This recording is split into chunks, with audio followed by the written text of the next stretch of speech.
užduotis žymiai sudėtingesnė, nes vienam name gali bet kur stalą pastatyti, bet sukišti į 25 tas 4 funkcijas yra žiauriai sudėtinga. Kaip galima gyventi tokiam plote, kiek galima tokiam plote gyventi, kaip jį racionaliai išnaudoti, kaip racionaliai suprojektuoti. Moduliniai pastatai, tai kai didesnis pastatas yra sudarytas iš mažesnių pastatų, iš modulių vadinsim, o jau jie yra padaryti ant rėminės, metalinės arba medinės konstrukcijos. Konkursui buvo pateikta 150 darbų. Dalyvavo dalyviai iš 88 pasaulio šalių. Mūsų konkurso komisiją sudarė 6 nariai.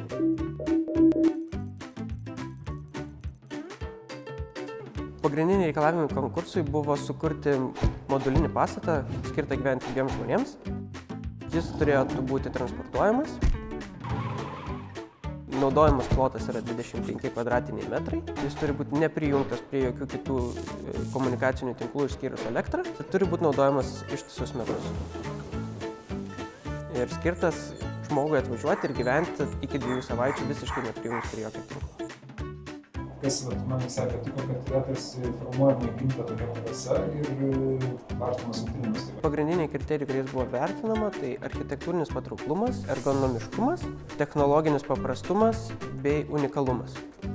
Autoriai pastato erdvę prie namuko, tai reiškia, kad jie mėgaujasi to. Man atrodo, šitas konkursas yra labai įdomus, nes viena vertus gali atrodyti paprastas, studentiškas, kita vertus jame glūdi labai gilūs klausimai.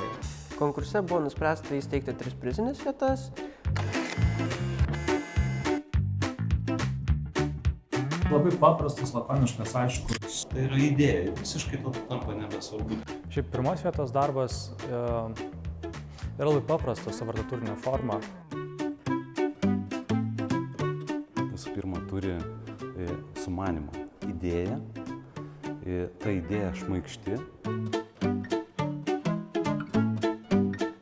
Savo formą ir renka lietaus vandenį, tai tuo pačiu aprėpia ir, sakykime, inžinerinius sprendimus. Yra padarytas tik tai vienas gestas, patrauktas abi kraštinės, patemptos į viršų, sukuriant dinamišką pastato tūrį ir vien tik tas mažas gestas pakelti abi kraštinės, šoninės kraštinės aukštyn, sukuria visą architektūrinę ekspresiją.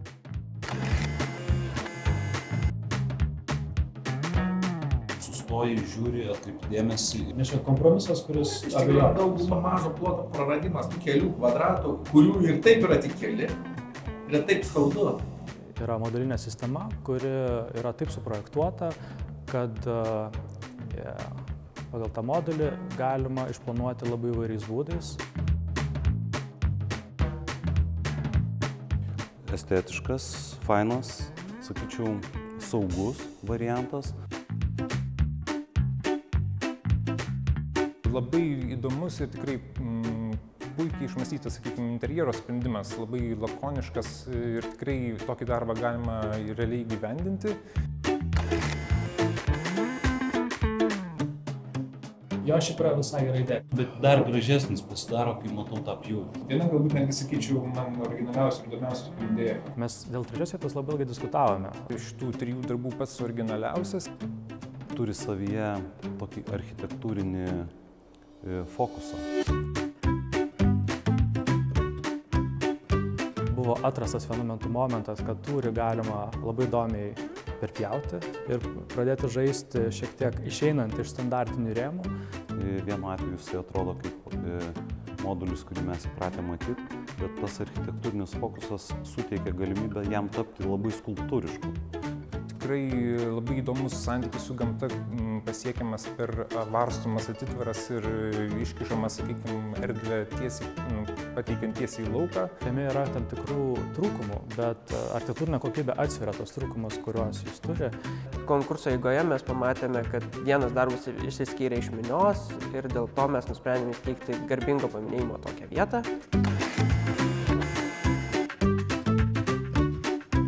Davė mums ne projekto klausimą. Verčia mąstyti apie procesą, netgi kaip autoriai matė tą konkursą, netgi galbūt tame ir yra įdomiausia dalis, kaip jie darė tą projektą, kaip jie mąstė, kokiu keliu ėjo, kokį kelią atmetė, kokį atrado ir taip toliau ir panašiai. Ir vien tik tai už tai, kad tu dalyvaudamas ir darydamas modulinės sistemos gali galvoti apie žmogaus egzistenciją, priverčia mąstyti giliau, jis yra vertas paminėjimo. Tai buvo labai unikalus pats priėjimas, tai buvo labai teorinis ir tikrai verčiančias susimastyti darbas.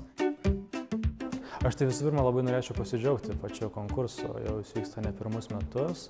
Kiekvienais metais mes turime diskusiją, labai ilgą diskusiją nuo dienos vidurio iki visai vėlaus vakaro. Ir ta diskusija, tiesą sakant, nenutrūksta, tiek rezultatų paskelbimais netęsis ir toliau. Visais konkursais, kiek jau yra buvę, tie projektai tampa labai architektūriniai, labai poetiški ir gilūs. Tai labai malonu, kad šiais metais irgi yra labai poetiškų gilių darbų. Tai lauksim kitų metų.